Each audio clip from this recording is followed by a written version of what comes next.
So I'm going to speak English. Everybody capable of understanding that language?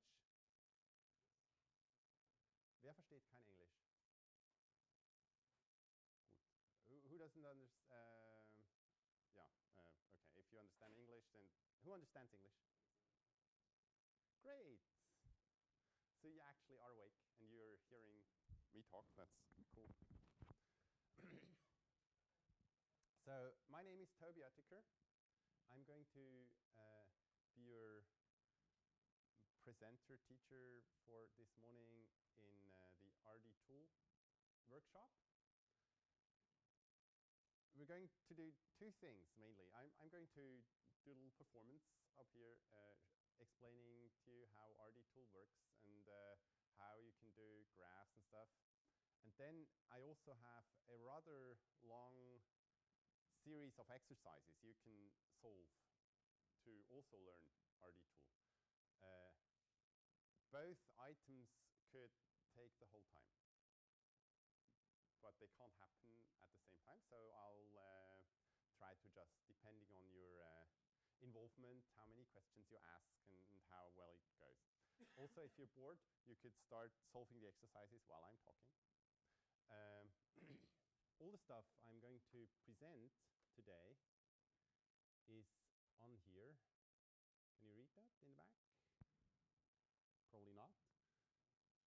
I'm going to copy that.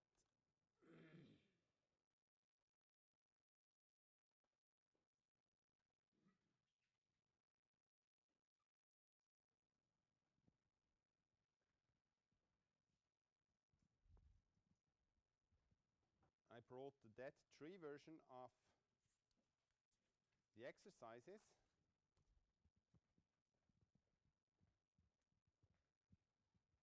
You can pass that around. It's 8 sheets, or rather, if they're double-sided, it's 4 sheets, and otherwise it's 8 sheets.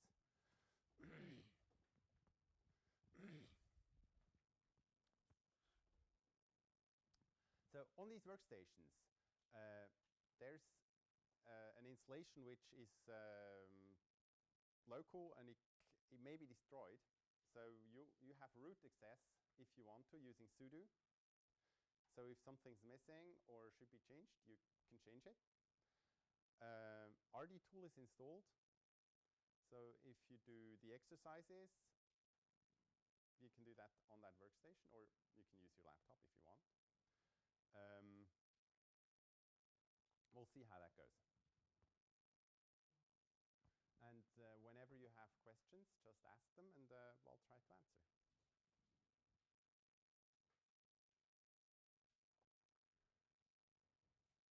So RRDtool, I'm going to sort of start from the beginning. RRDtool is a database. It's called round robin database. Most people these days associate databases with either something SQL-like, MySQL, or PostgreSQL, or SQL Server, or if they're very hip, they think of a NoSQL database. And then there are also other databases, like BerkeleyDB or round robin database. The main motivation for creating another database was that I wanted to store time series data. While all the other databases are geared towards storing any data, RRDtool is very narrow-minded. It can only store time series data. But then again, because it limits itself to this topic, it can do some stuff to the data which other databases wouldn't dare to. And the main thing RRDtool does to the data is that it doesn't store the data you hand to it, but rather it resamples the data for you and then stores the resampled version of the data.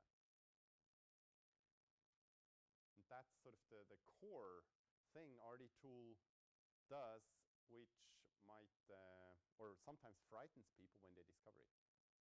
So you have that system, OpenNMS, for example, which goes out to your devices and gathers information about the traffic on your router or the temperature in your server room. And it does that on a schedule, right? It goes there every 5 minutes or every 2 minutes to pull that data. Now, in reality, you won't make it exactly every 5 minutes because there'll be delays. Sometimes a device doesn't respond as quickly as it should.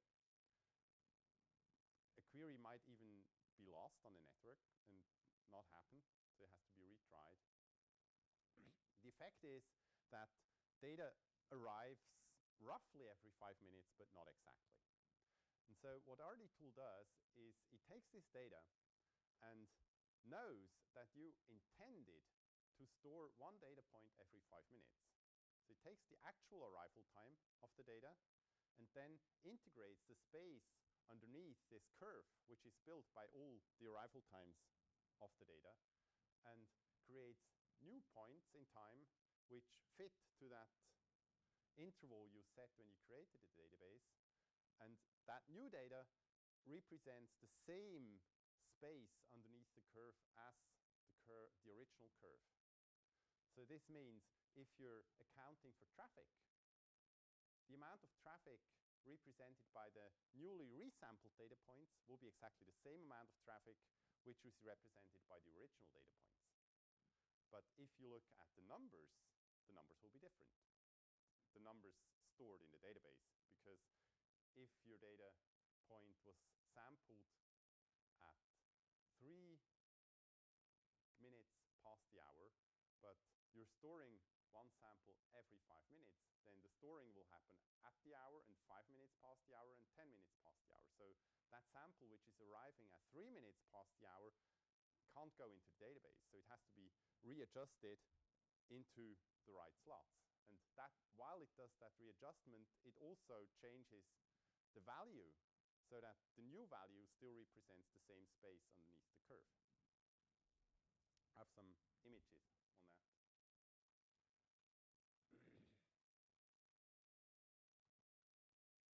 Different talk. Okay, so in this talk, I'll go to code rather quickly. So you'll always see how things are done. And as we're talking about RRDtool, the database, we have to create one. Otherwise, we can't store data anywhere. So when you create a database in a SQL world, you have to tell the SQL database what columns you want, what type of data you want to store in each column, stuff like that, which tables. In RRDtool, each table, as such, is stored in a separate file.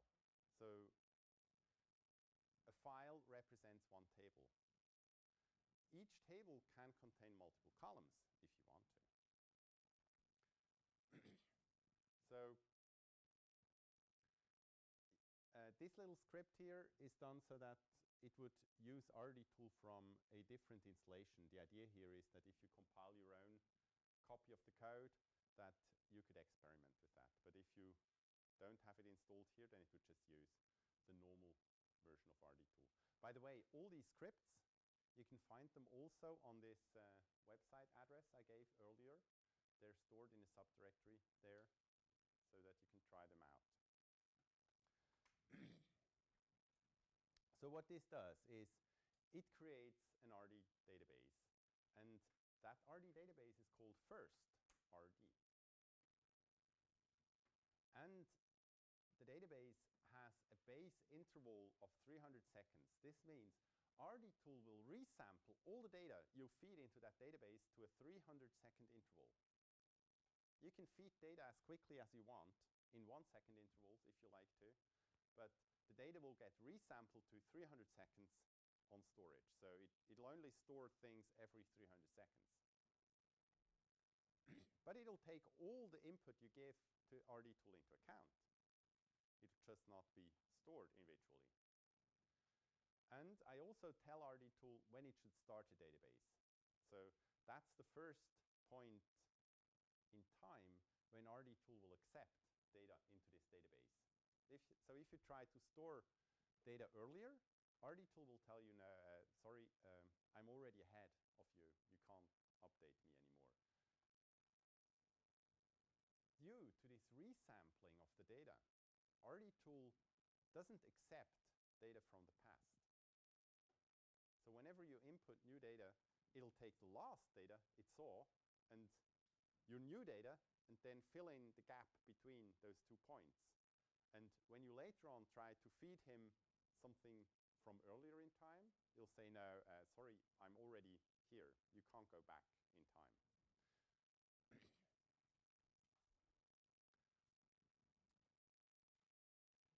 Now, the next element, sorry, fighting with the browser here. The next element on the command line is the data source. So that is equivalent to a column in a SQL database. Data source represents where I'm getting my data from. And I'm telling RRDtool something about the nature of the data I'm going to store. Now, it's always time series data, and it's always floating point data. So the data type internally is always the same. But by defining a data source, you can give RRDtool some information about the nature of the data. So what I'm doing here is I'm telling it that it's going to be called temperature. So whenever I refer to that data, to that column, I can refer to it by name, and the name is temperature. And then I'm also telling it that it's gauge type data. So that means a thermometer always gives me a number which stands alone. So if I read the thermometer every 2 seconds or every 5 minutes, I always get a temperature. And it doesn't matter what the last temperature was. It's just always a piece of information which stands on its own. Whereas if I'm looking at the router and I'm reading the traffic of a router interface, it doesn't tell me I'm running at 10 megabit per second at the moment. It tells me, oh, I transported 700,532 bits or octets. And then when I ask it next time, it tells me, I transported 800,763 octets. And then I have to know what it told me last time and build the difference between these two readings in order to figure out how fast it was in doing that. And RRDtool can do that for me if I tell him that the data source is not gauge, it's counter. So by telling RRDtool that it's a counter data source, it'll know that every time I'm feeding it a number, it has to build the difference between the last feeding, the last number, and the next. And then take the time into account in order to arrive at the rate of data transmission. I can also tell RRDtool how often I insist on updating this data source. So what we have here is that I tell RRDtool I only accept data if it's arriving within 600 seconds of the last update.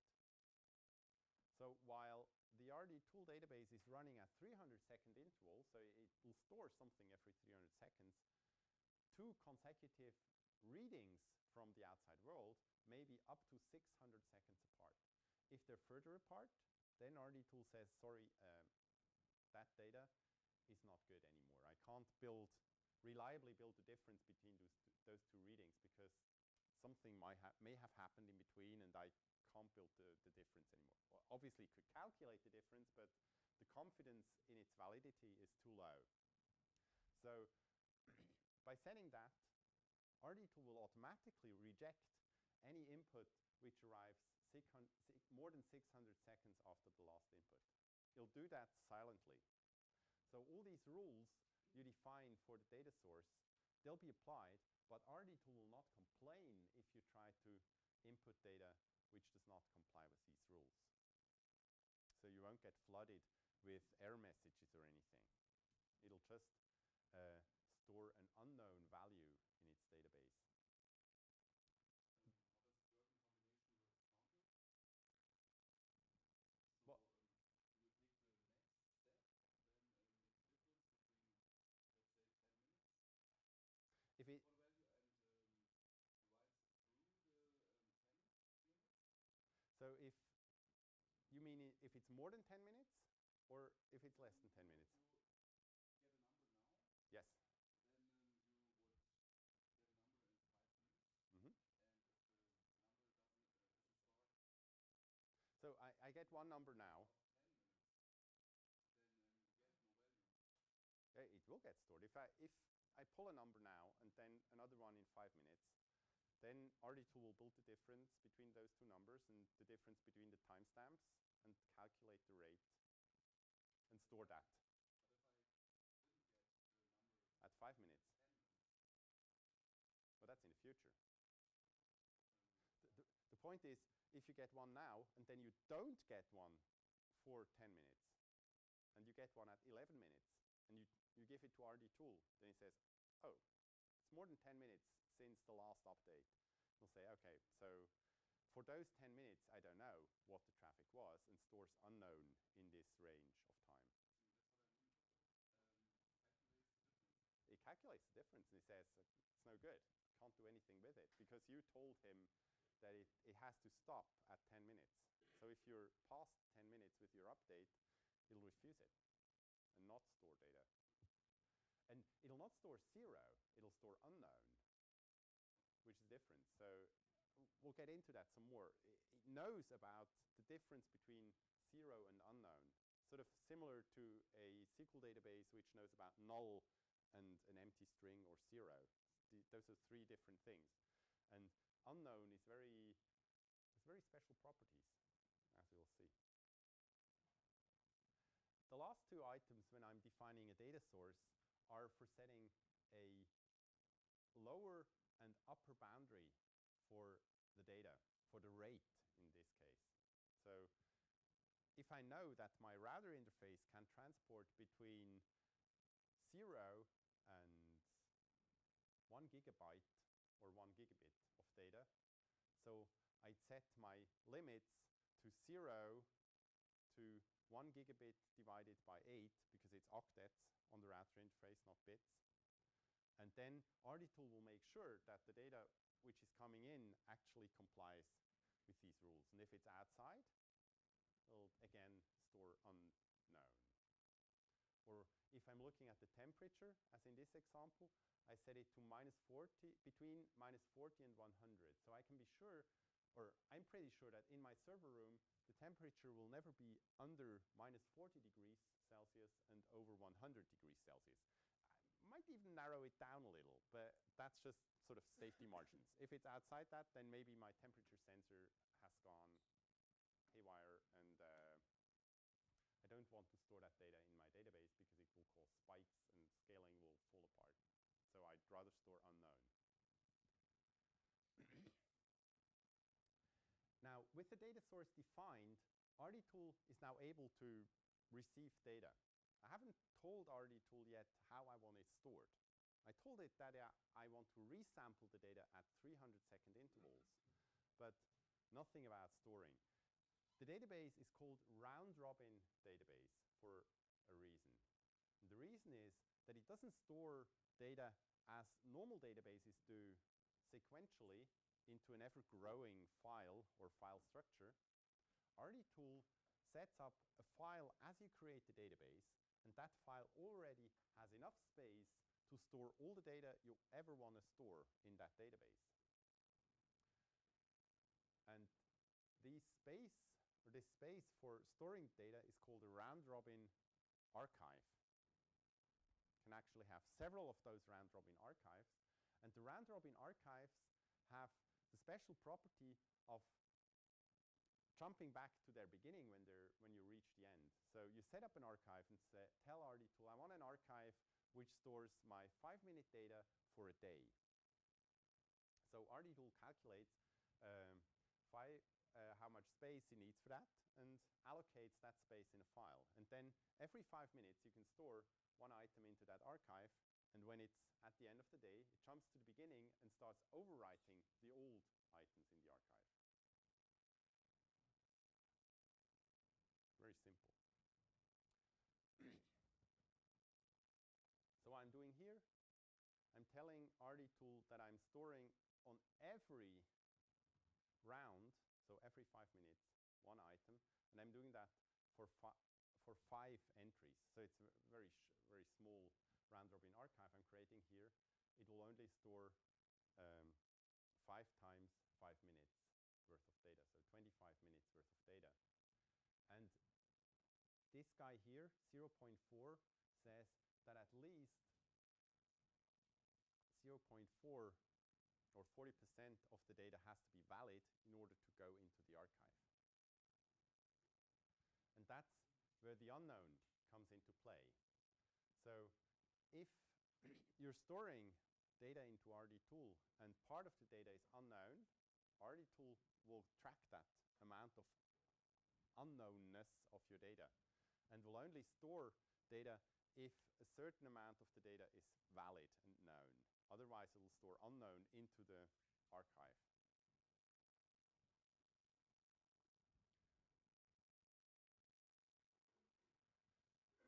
Now, if you're sampling your data every minute and you do that on a lot of devices, you're bound to assemble a lot of data and your disks will fill. Or if you're using RRDtool, even creating the data stores for that data will already fill your disks. So the question is, how long do you want to keep the data, that 1 minute data? RRDtool makes you decide at creation time for how long you want to store that data. And oftentimes, those systems which use RRDtool decide for you. They may offer an option for changing that, but oftentimes there's some defaults. I don't know. How is it with OpenNMS? Does anyone know? OpenNMS uses RRDtool, I know.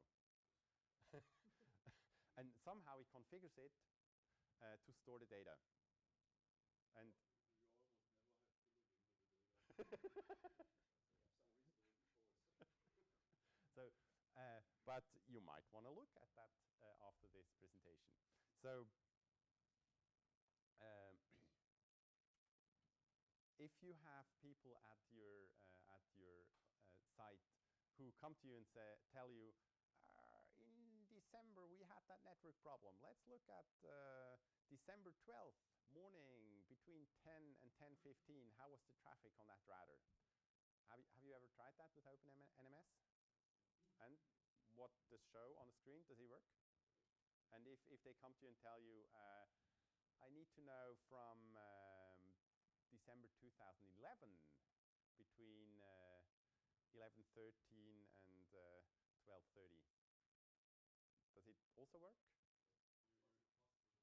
We don't have one value, we have at the gateway 7 values.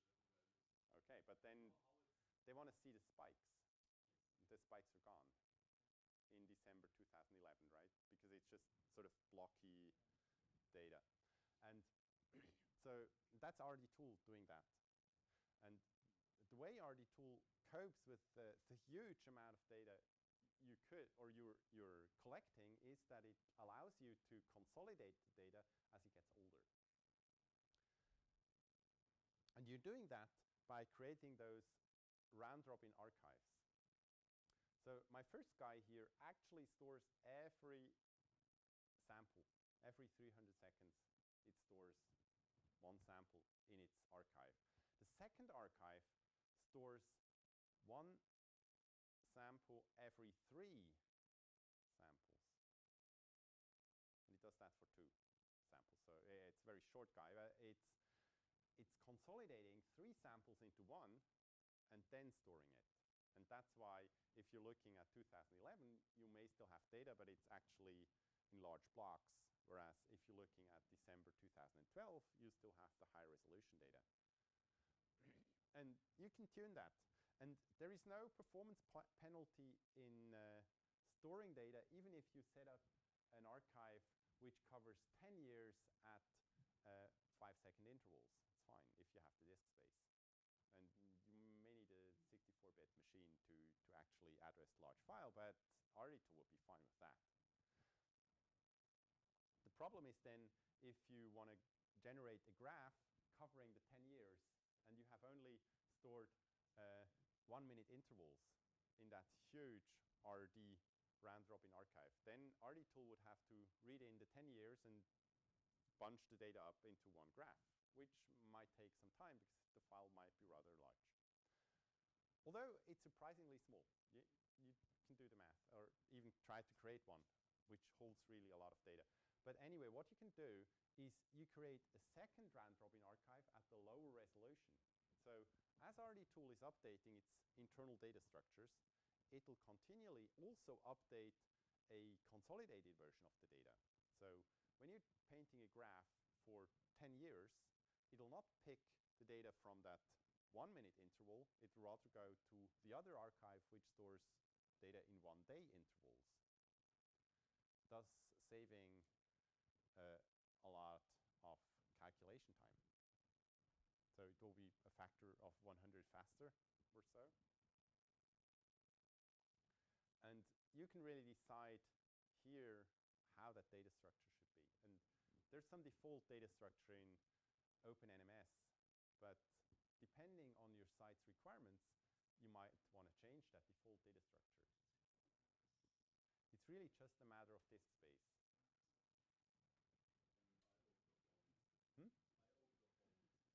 Later on, yes, but you obviously if you create hundreds of round robin archives in one RRD file, then I/O performance for updating will also suffer because it has to update all those different round robin archives. But if you create one round robin archive which only updates once a day because it stores only daily averages, then this penalty will only happen once a day. So it's not really costly. Except at midnight, when all those guys get updated, then your server might get a little bit of a hit. But then nobody's looking at the data at midnight in Europe. It's Greenwich Mean Time, midnight, always. And as RRDtool archives are consolidating data into, or several samples into one slot in the archive, you have to tell them, or you can tell them, how they should consolidate the data. And there's different consolidation functions available. The most common one is probably average, but you could also use the min or the max function to keep the minimum value or the maximum value, which can also be interesting if you're looking at cases where you want to guarantee certain round trip times, for example. Then you're not interested in the average round trip time, but you're interested in the maximum round trip time. Because even if you have one outlier, you might not want to have that. If you're working for a stockbroker, for example, they're very sensitive to latencies, or for a gaming outfit, then you might want to track your maximum latencies and not some average latencies. Now, maximum here means maximum 300-second average. RRDtool will always average your actual data into those 300-second intervals. So even if you had one outlier within a 300-second interval, you would get the average for the 300 seconds. So if you need to know stuff at the higher resolution, you can do that. You can tell RRDtool to set its step size to 10 seconds, for example. You could still store averages for 5 minutes by picking a higher number here and having RRDtool to average those base steps into already aggregated samples which get stored in the into the array. But then the max would pick the highest 10-second interval. So as you're creating the RRD file, there are already a lot of decisions you're taking regarding the type of information you can then later on get back from your RRD file.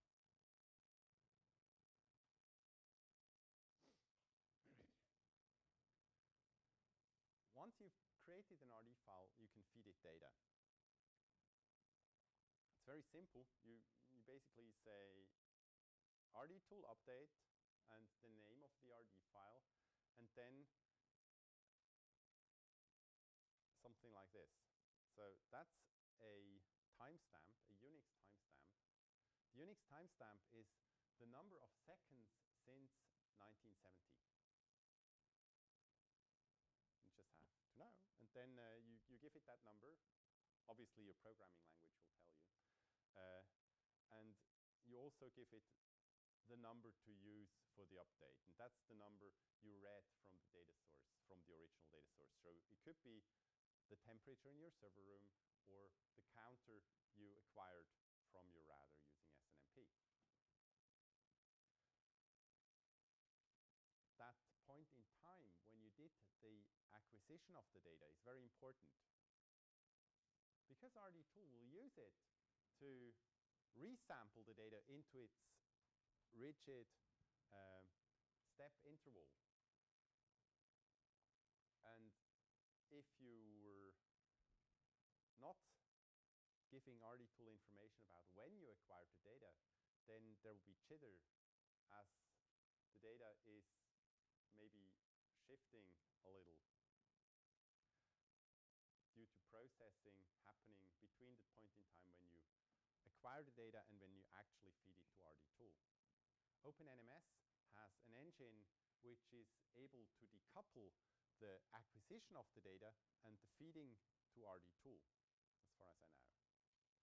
So it's very important in OpenNMS that it stores the acquisition time of the data and doesn't update RRDtool just by telling it, yeah, use the current time for the update. Because what you could do, if you were really simple, you could replace that long number here with the letter N. N meaning now, and then it would take the clock from your computer and just use that for the timestamp. Incidentally, you could even use high precision time in milliseconds here. So you can put a comma and the number of milliseconds after the number of seconds. People doing satellite tracking, for example, seem to work in milliseconds to prevent the jitter in their tracking of the satellite's position. And some guy, from where he was, he contributed a patch to RRDtool to make it aware of sub-second precision information, and therefore you can now input microseconds, milliseconds.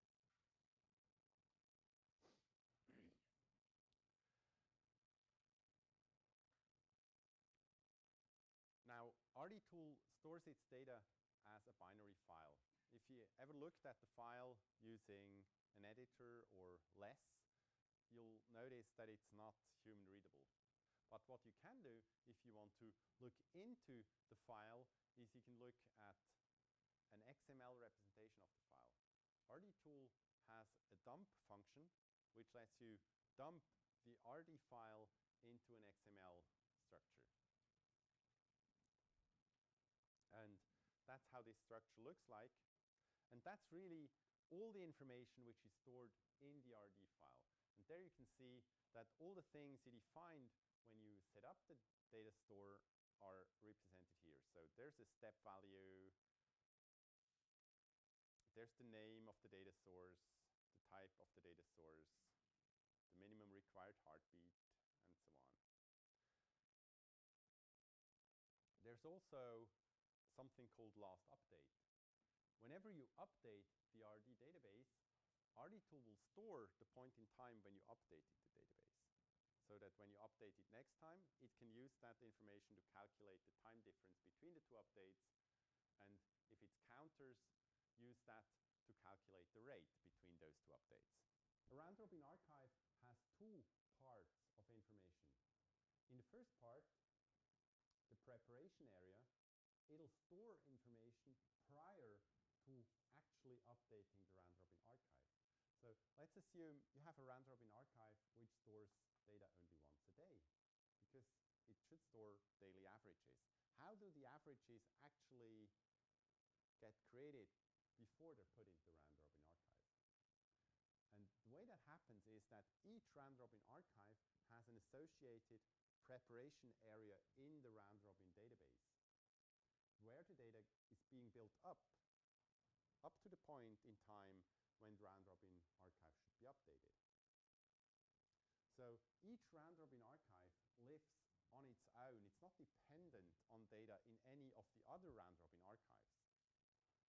It has its own preparation area where the data is being fed and stored and prepared.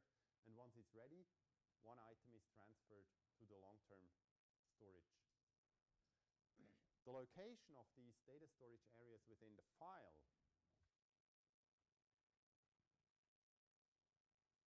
is done so that there is a header part at the beginning where the static information is stored. So all the information about the structure of the database is stored at the beginning, followed by a live head. That's the area where all the data preparation is happening. So for all the round-robin archives, data preparation areas are stored in that location, and also the location where the data is being resampled into those base intervals you set up for the database, meaning that as you're updating the round-robin database, only this part, this very beginning of the database, has to be touched. The long round-robin archives may be holding 1 year or 10 years worth of data, which could be huge on disks, are not actually accessed until data has to be written into one of those archives. And even when data has to be written into the archives, then only those bytes which have to go to disks are sent to this location. Meaning that on a performance side, the blocks which have to be read from disk in order to be updated, they're closely together for most of the operations. So it's basically the beginning of the file which has to be touched every time. And the rest of the file only has to be touched when the round-robin archives actually get modified.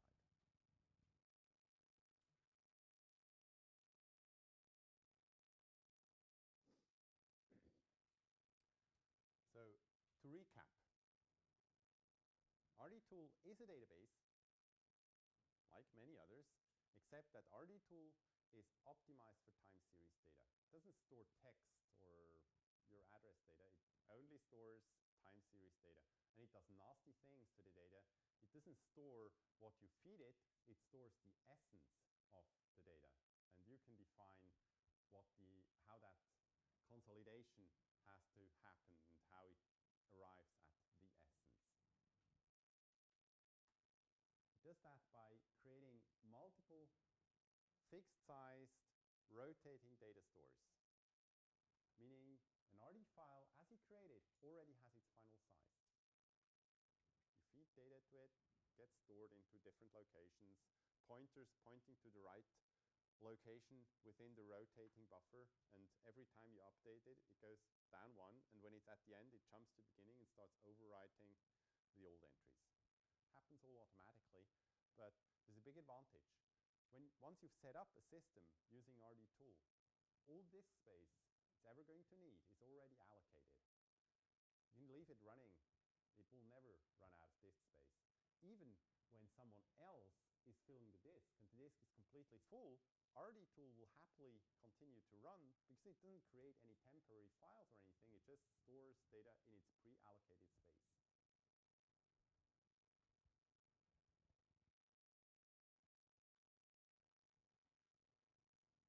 Also, RRDtool does all its consolidation on the fly, meaning there is no data vacuuming or database consolidation runs you have to do. For SQL databases, they tend to deteriorate over time.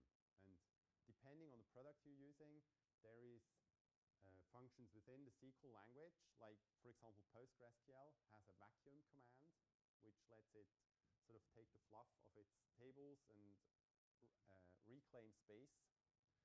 But even vacuuming a database is not as good as dumping the database and restoring the whole database, which is the only way to actually clean it properly. RRDtool doesn't need that. RRDtool, the database does not deteriorate in any way. You can update it for years. It'll always be in the same high quality, pristine, original standard as it was in the initial creation. And the reason reason for this is that RRDtool puts those strong or hard rules on its data. It doesn't store your data. It stores its own version of the data by resampling your data. So that's the price you pay for the stability, but it's hands-off afterwards. And I think that's a big win for a system which should run for a large operation without hand-holding.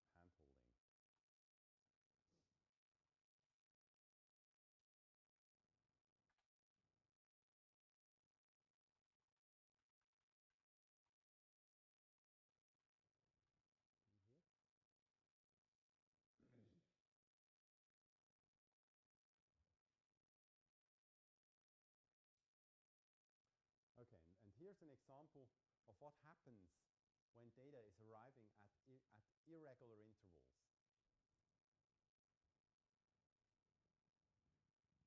So that database, and as I said, that code is all available on the website if you want to try it out. So we're creating a database at the 300-second interval. And now these updates we're feeding, they're not at 300-second intervals. They're actually at sort of on the hour, and then 150 seconds later, 310 seconds later, 640 seconds later, and 910 seconds later. Rather irregular, but who knows, could happen. So this data here has an interesting property. I'm always feeding the same number as the last part of the time. So what curve would be created by that data? A straight line, right? It's a very simple curve, just a straight line going up. Because the point in time correlates with the number I'm feeding it.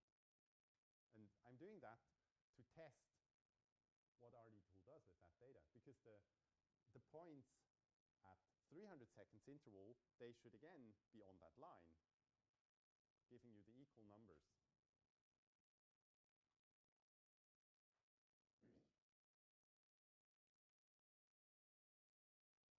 Okay, let's go back a little. So here I'm using a counter, right? So it's not actually a line like this, it's a line like this. Because the rate of increase between two consecutive readings is always the number of seconds that has passed. So the rate is actually horizontal. It's always the same rate, and the rate is 1. Or rather 0.1. So I'm doing all these updates, and then there's a command called RRDtool fetch, which lets me pull data off the round-robin archives and have it displayed. When fetching, I have to tell RRDtool when it should start, when it should stop, and what consolidation function it should use for the fetching. By specifying the consolidation function, RRDtool will only look at round-robin archives of that consolidation function. And then it pulls the data. The 300-second intervals, which get chosen here, they're because the default interval in a fetch operation is 300 seconds. You could change the interval, and then it would try to pick data at the different interval from the round-robin archives. But it'll always give you data which covers, or data from a round-robin archive, which is actually covering that range here at the best resolution available, higher than the resolution you specified. This makes it sort of resilient. If you're going for a 1-minute resolution 2 years back, but there's no round-robin archive available which actually covers that resolution, then it'll just pick a lower resolution back then. But as you go closer to the present, suddenly there is an array with the proper resolution, and then it'll go to that higher resolution array and give you that data. And that's what's happening when you're working with an interactive graph display where you can move around in time and suddenly the data goes blocky. Round-robin, the graph instructions don't have to know about the fact that the round-robin archives are available or not. They'll just, by using using that fetch function internally, it'll just fall through to another round-robin archive which actually has data for that point in time, although it doesn't have that data at the highest resolution. And as you can see here, the data which ended up in the round-robin archive is that 0.1 as expected, so a straight horizontal line, meaning that the data rate, even though those measurements were all over the time space didn't matter, RRDtool reached the right conclusion and stored at quite a high precision that data which represents the rate of traffic in that line. So if you do billing using this, you're perfectly fine. And that was one of the reasons for the design of RRDtool to be so vigilant about time. There's a competitor out there, it's called Graphite. Who knows Graphite? It's very cool. It has that great graphical interface. It lets you update data in the past. You can just open a socket on the web and send it data, and it stores it, automatically can create new databases on the fly. You just give it data for a non-existing database and it'll pop one up for you. It's very user-friendly. Although the guys creating Graphite don't seem to have such a high regard for data precision. It might have changed, but when I looked at the system, what they were doing was not that they were resampling the data. They were just looking at, okay, the data has arrived in that time interval. It's the data for that time interval in that case.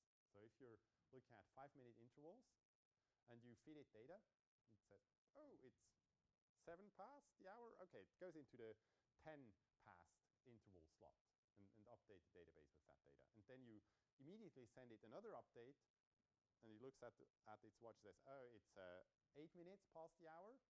Okay, again, in the 10 minutes past the hour slot, overwriting your previous update, which makes it very convenient because you can also go back in time and okay, it's 5 minutes before the hour. Okay, update that slot. But precision, no. So it's more a tool for getting,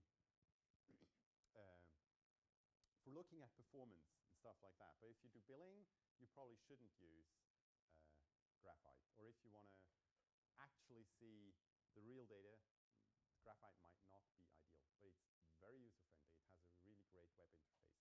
RRDtool web interfaces could learn a lot from Graphite. Just don't believe the stuff they write about RRDtool. They have an RRDtool section on their website where they're bashing RRDtool about not being able to do stuff, which is totally not true. I have no idea. They never talked to me. I don't know how they arrived at those conclusions.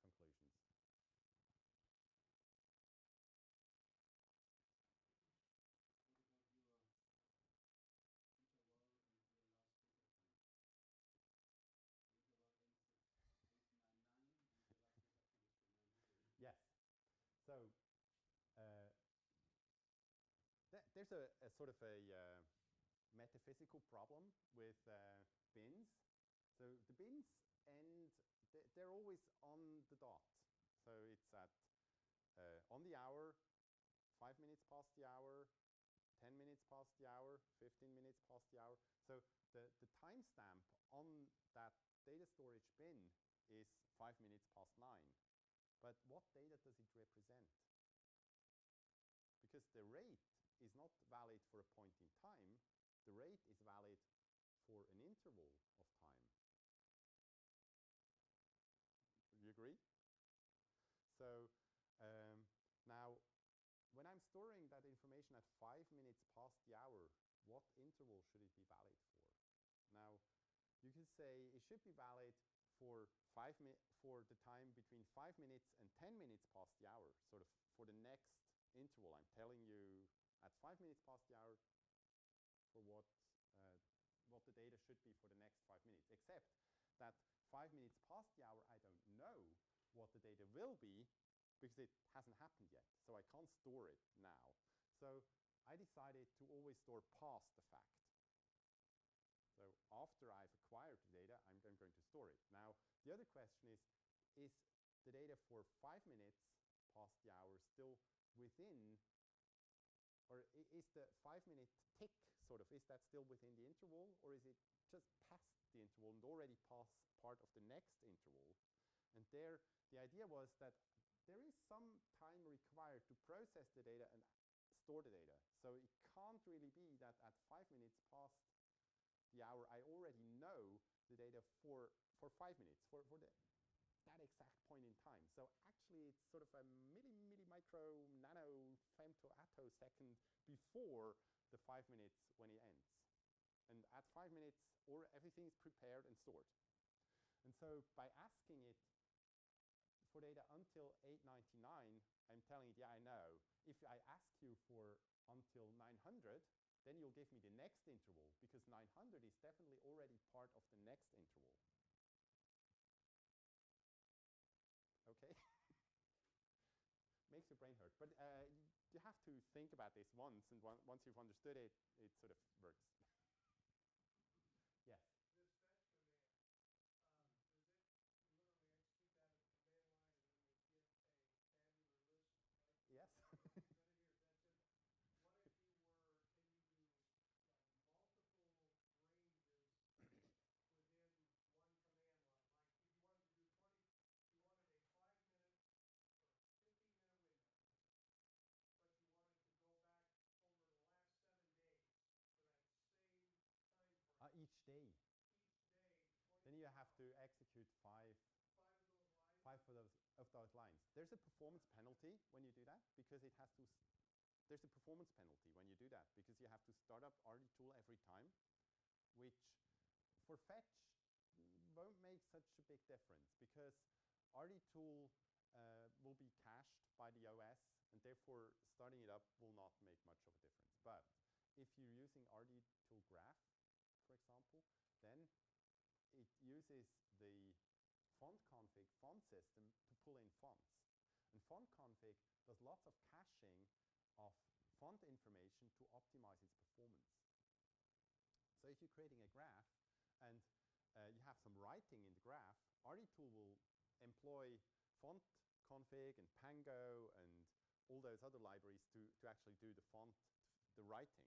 And as it's doing that for the first time, all sorts of caching will happen. And then RRDtool ends and all the caches go empty again. And you start RRDtool again for the next graph, and then it does all the caching again and would be ready to do another graph, except there's no way on the command line to do another graph, and so everything's lost again. On the other hand, if you're using RRDtool from the scripting language, where it's loaded as a shared library, then first graph will take some time to do all the caching, and then the next graph will be much faster, because all the caching has already happened. Now, if you're on the command line, obviously you're sort of in a bind. You can't do that. But there is a way out. What you can do is you can start RRDtool with just a dash as its argument. And then it'll go into pipe mode. And I don't know, there is a Java implementation of controlling RRDtool through pipe mode done by Peter Stamfest from Austria. I don't think it's widely publicized, but he posted on it about it on the RRDtool website mailing list, I think a year back or so. He's on Facebook, so if you're interested in that, you can reach him. Anyway, the way the pipe mode works is that RRDtool acts as a little server, receiving just commands. So you can give it command line instructions like this, but it'll keep running. So you give it the command line, and then new line, and then it'll execute that and do whatever, create a graph or spit out that information, and then wait for the next command.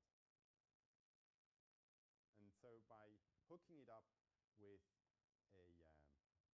a pipe and receiving its output on standard out and sending it new instructions over standard in, you can keep it running and therefore use all the caching and other optimizations which happen when you execute multiple commands in sequence. On the command line, if you're just writing a script, you could also use that by writing your instructions into a temporary file and then piping the file into RRDtool minus. then it will also execute all those commands. There's some shells which have a command line limitation. They don't allow you to do really long command lines.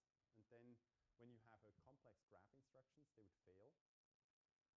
RRDtool in pipe mode doesn't have any restrictions on the command line length. So you could have a 100 kilobyte of command line, single line instruction for a graph, and that would be all right. Okay.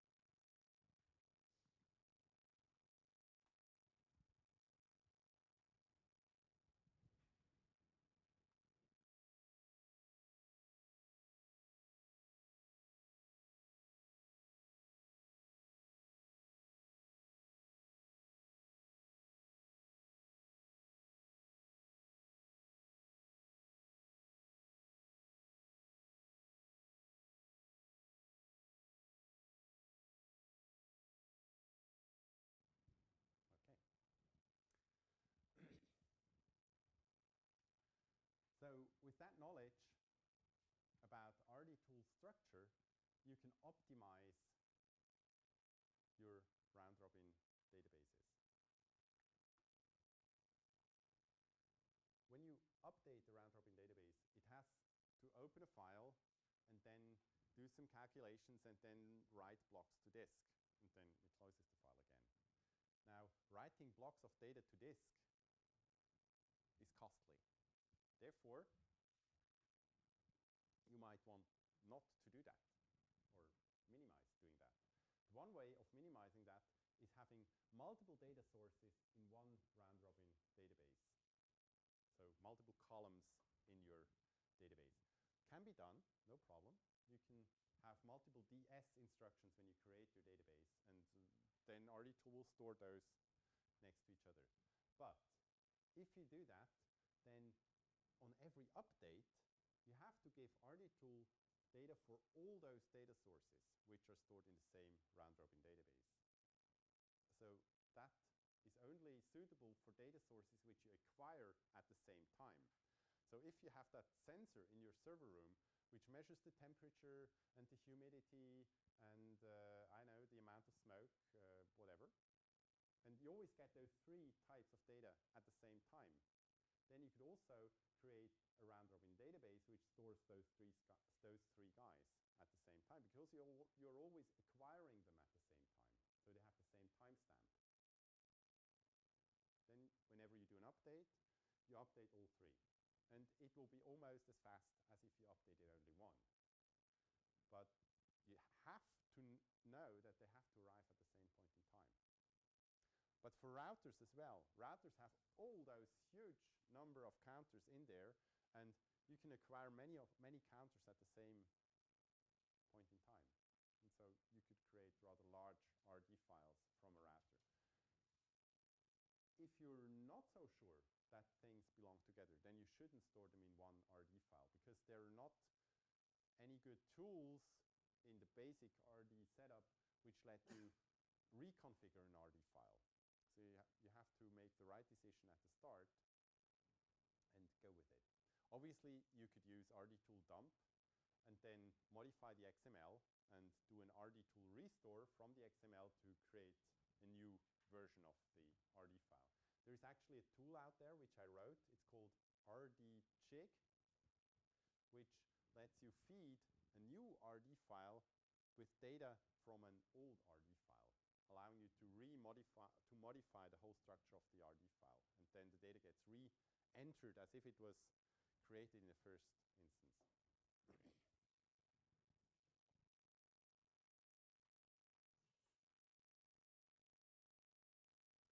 Also, to repeat, the size of the RD file, so the length of those round-robin archives doesn't have any impact on the update performance. So whether you store 1 second intervals for 10 years or 1 second intervals for 5 days, the update doesn't take a different amount of time. You're working on a question? No? Okay, good.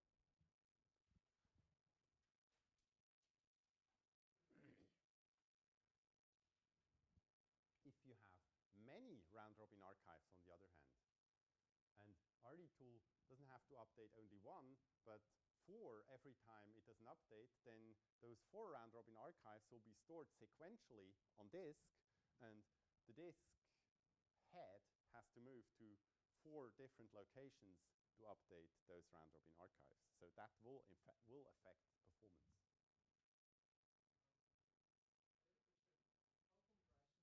How compressible is a new file? That depends on your data. If you have data which is always the same, like in my example where it's always 1, then it will be very compressible. But if it's really random data, then it will not be compressible at all. There is no, okay, the RD file format is very compact. There is no space in there, except like if you have always integer numbers, then their binary representation in a 8-byte double will be similar. So there might be some way to compress that, but there is no empty space in that data structure. It's really just there. And if you fill it with random data, I don't think you compress it. You can compress it a lot. Yeah, we take a million position to support compression. Like CFS, for example. Although I wonder, I haven't tried it on CFS because CFS always storing, doing its copy on write. I don't know how well that deals with RRDtool updates because the data will get very fragmented somehow, I guess, by CFS method. I haven't tried it. I don't know how it performs long term.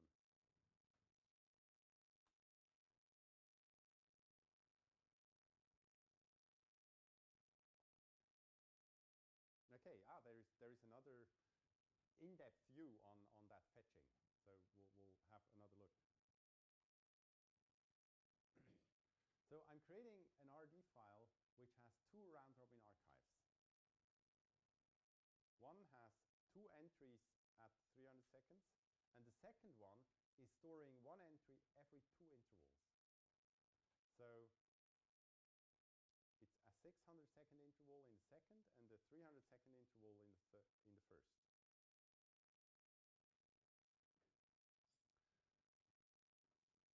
So first, I'm pulling data for the 300-second interval. And here you can see the range I'm specifying. And now I'm specifying that I want data starting at 600 seconds and ending at 900. And since 900 is not part of the first interval, I get a second reading, except that I won't really use that second guy, but the 900 point is already part of the next interval.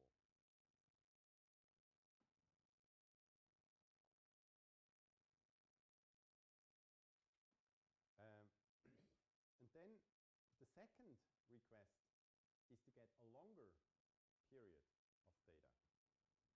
Now, the longer period of data is not covered by my high-resolution round-robin archive, because the first round-robin archive, this guy here, only stores 2 data points at 300 seconds. So it will end at 600 seconds. It's very short, right? It has only 2 storage spaces. Whereas the second round-robin archive has 3 storage spaces 600 seconds apart. So if I'm fetching for 900 seconds, then only the low-resolution round-robin archive can cover that amount of time. And as you can see, RRDtool will give me the data, but it's coming not from my intended 300-second resolution round-robin archive, but from the lower resolution round-robin archive.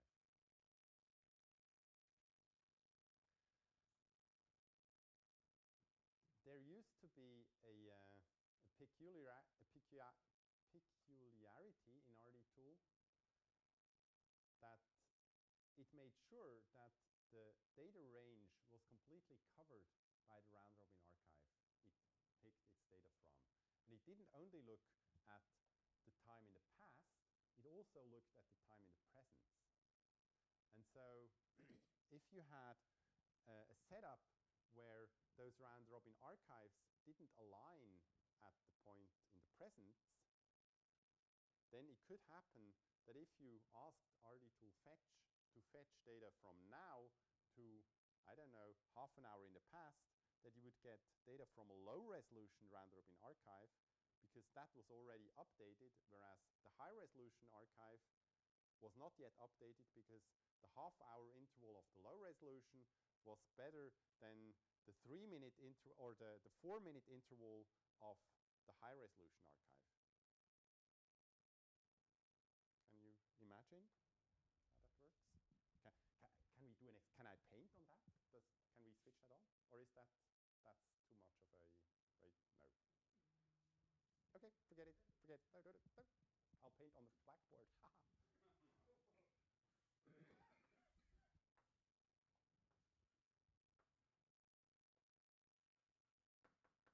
So there's one round-robin archive storing data every 30 minutes. And there's a second one storing data every 4 minutes.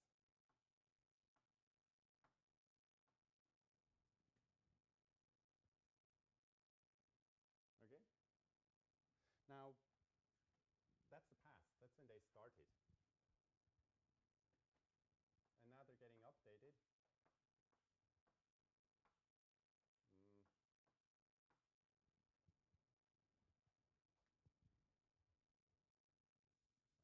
Okay, so and now we're here. That's the present. And as you can see, the 30-minute interval already has happened. And so this guy here has been updated, whereas the 4-minute interval hasn't happened yet. And so this high-resolution archive hasn't been updated yet. It'll only be updated in the future. So if I'm asking fetch now to give me data for that interval, there would be very sensible data available, but I won't get it because that guy is not actually covering the whole of my request, which is stupid, right? So I realized that after about 8 years. And so if you're using a recent version of RRDtool, it doesn't look at the present because all the round-robin archives will do their best to be updated at the present point in time. It'll only look at the past. But if you have an old version of RRDtool and the system which you're using is not taking this into account, it may happen that when you're looking at graphs, that suddenly they go into block mode, even though you know that there is a high-resolution version of the data available, but for some reason the graph is displaying blocky data from some low-resolution round-robin archive. And that's the reason why this is happening, or used to happen in older versions of RRDtool. Presently, just disregards this part of your request when it picks. So the endpoint in time is disregarded when picking the right round-robin archive.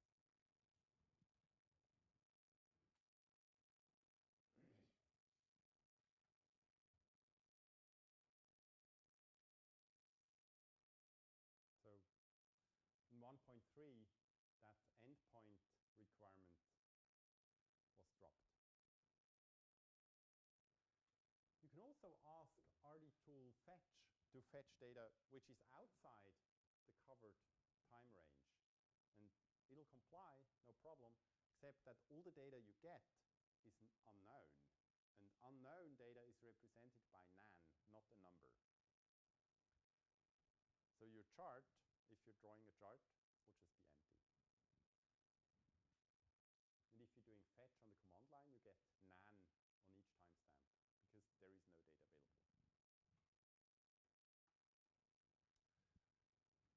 Any questions on the database structure?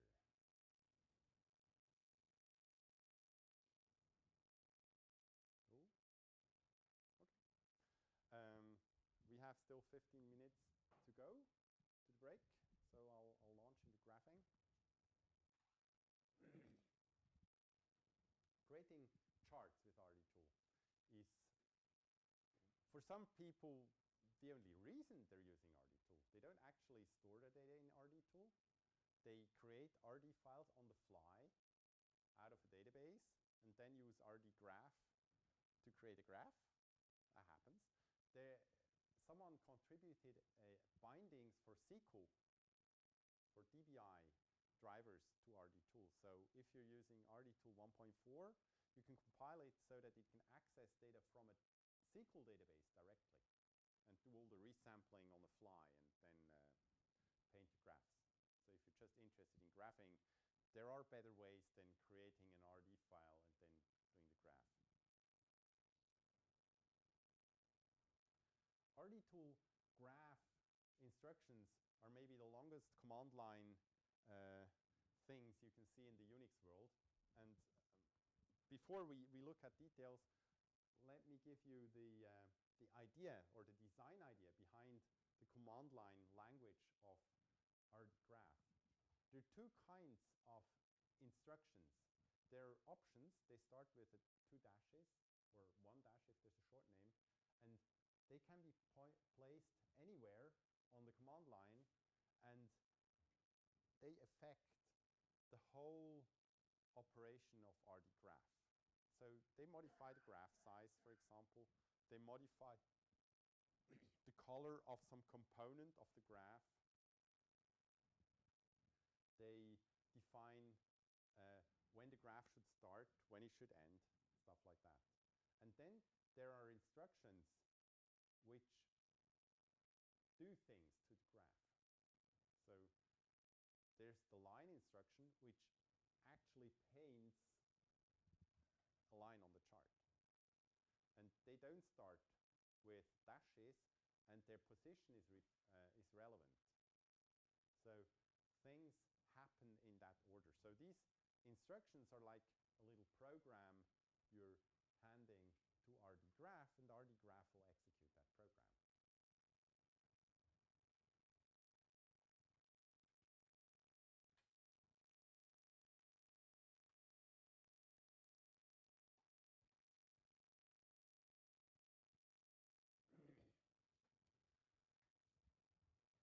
So we're now going to see many, many graphs. All those graphs you're seeing here, they're graphs in PDF format. So if you're ever using graphs in a presentation, you might want to use RRDtool's ability to output its graphs not only as PNG files, but also as PDF files or as SVG files, for that matter. PDF files can be imported into LaTeX, for example, which is the program I'm using here to create these slides. And the advantage of using PDF is that the resolution is much higher and looks much better in presentation than if you use the bitmap version of the charts.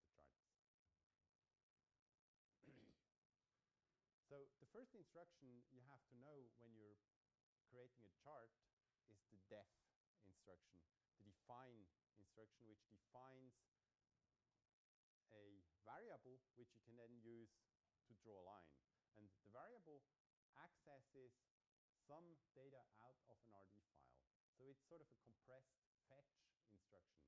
So here I'm telling RRDgraph that I want data from the file xrd, and I want it from the data source A, and the data should be averaged. So RRDtool graph will use fetch to pull a round-robin archive holding average data. The resolution and the time range, that will be supplied automatically because that can be calculated from the information about the point in time of the graph and the resolution of the graph. So RRDtool will always try to get data which is the same resolution as the number of pixels required to draw the graph. So each pixel ideally should represent one data point in the round-robin archive. Obviously, often there are more than one data point for one pixel, but it might also be that there's less. So here, in this case, there's fewer data points than pixels, and therefore you get that staircase representation.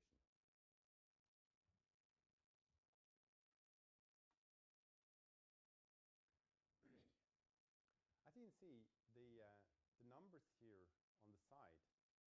There's something funny with those numbers. It's not very... Okay, let's say this graph represents the traffic on your router. Would that be a good graph?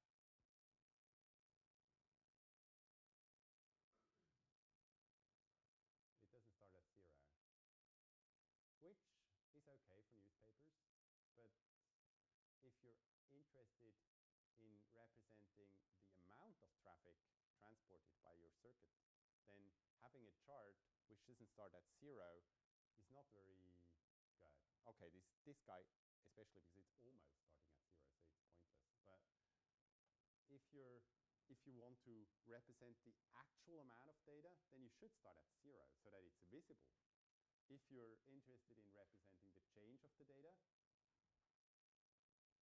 the Dow Jones changed 0.5% yesterday, and you want a chart of that, then you shouldn't start at 0, because otherwise you wouldn't see anything. It'd just be flat. But if you want to show that the Dow Jones is now at 15,000 and it has been at 10,000 a year ago, then maybe you should start your chart at 0 to actually represent that huge amount of change. And you can easily do that by telling RRDtool that the lower limit of your chart is 0. And then it'll adjust to 0. As you can see here, the numbers on the vertical axis of the chart, they're very sensible numbers. RRDtool tries very hard to come up with sensible numbers on those lines. If you look at other charting tools, you'll notice that they don't care. They just say, okay, that chart needs 10 lines vertically, and then you end up with some fancy random numbers, well, not random, but some numbers just sitting there, and they don't make lots of sense. And so RRDtool tries to figure out a scaling so that you end up with good numbers. Now, your mileage may vary, but that's just the kind of numbers I like. And so that's what shows up. And you can do that regardless at what scale you're operating. RRDtool graph gives you a lot of options to tune it and to take tight control of how the presentation of your graph is. But if you don't tune it and if you don't take control, then it'll try to do something sensible. And that's why, in this case, I didn't specify anything except for the lower limit, and obviously the instructions to pick the data and draw the lines, but I didn't tell it how it should do any of the scaling. That happens automatically. If you're not so happy with those staircase lines, there's an option called slope mode, which causes the staircases to be sort of filed off a little. Still staircases, but they look a little nicer.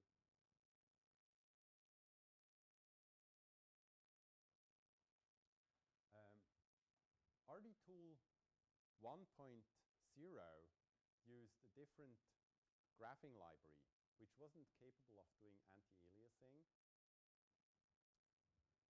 Used the GD library, and therefore graphs created with RRDtool 1.0, they had a different look than the current graphs. And if you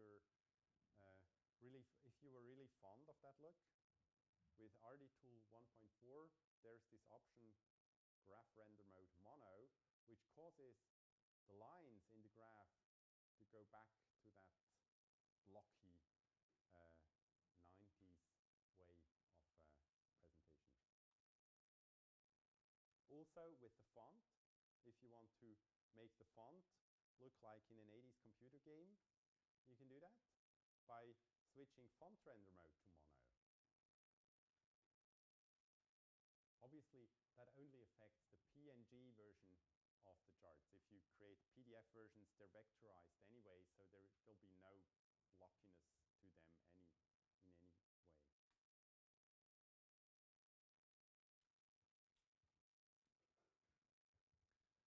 The instruction for drawing lines takes a number after the line instruction, and that number can be an integer, it can also be a floating point number, and it represents the width of the line being drawn. So here I'm drawing two lines, and the second line has a width of 4 associated with it, and therefore it'll be 4 pixels wide, looking a little bit heavier. Now, as you're drawing graphs or as you're designing graphs, even though you may be a very technical person, there is a little bit of design coming into play, and you have to consider the people who are going to look at that graph and how it affects them. And there are also very simple practical things, like if you pick a bright color like yellow and a darker one, then if they're both 1 pixel wide, the yellow color will tend to sort of disappear into the background.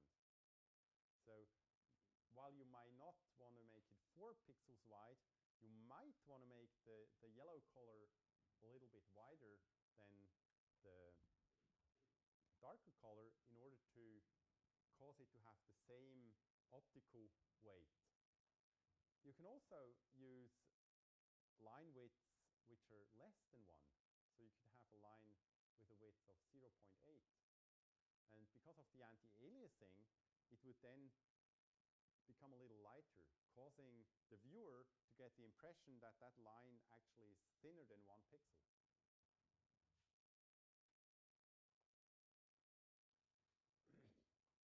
RRDtool 1.4 also introduces the concept of named arguments. So you have these line instructions, and then after the name of the data source and the color of the line and an additional argument for specifying a caption for the line, you can give further arguments specifying, like dashing, for example, here. So here I'm specifying that the line shouldn't be a straight line, it should be interrupted so that it's dashed. Now, these dashes I chose here, they're really ugly. It's just to show you what you can do to a graph. But if you picked a short dashing interval and you were creating graphs for print, for example, then that might be a way to actually show people that those are two different things.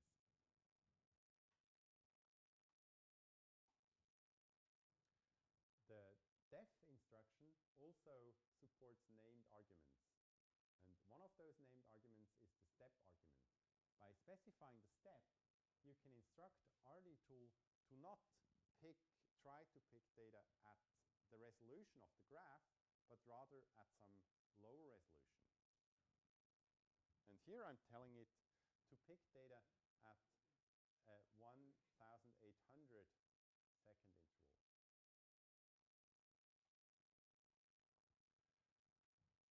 What it'll actually do here is to resample the data at 1,800 seconds.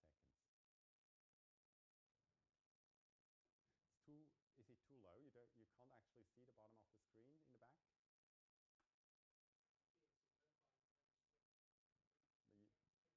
Okay.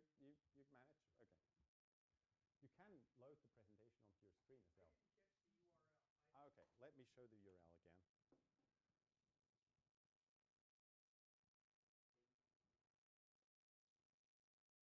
Okay? Good.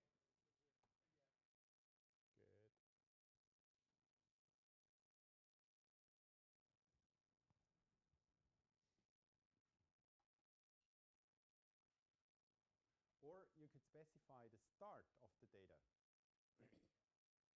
So normally, RRDtool will fetch data which covers the graph, which makes sense, right? Because that's the data you need. Except there are also other instructions which let you shift data around in time, as we will see. So here, I'm telling RRDtool that I want to fetch data, but starting at some other point in time.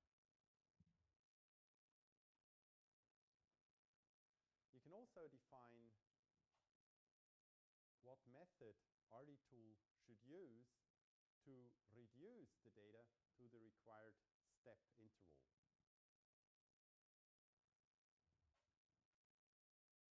So here I'm specifying that it should pick the minimal value at a 1800 second interval.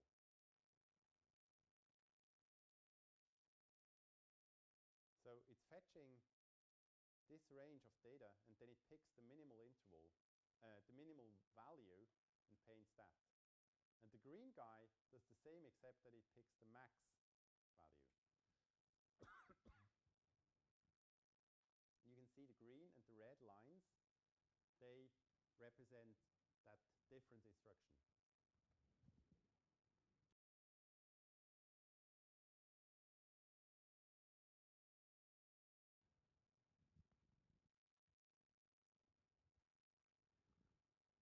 Apart from line, there's also a command called area, which lets you paint an area in the graph. Coming back to that idea of showing off the amount of traffic your router has transported, it might be sensible to represent that as an area and not as a line, because traffic is something huge.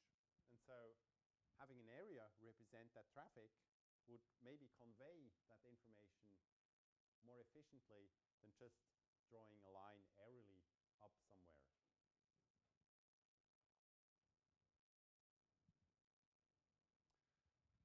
Okay, let's stop here. You have a 15 minutes break. I guess there are refreshments in the coffee chaos bar thing. We'll start again at 10:47.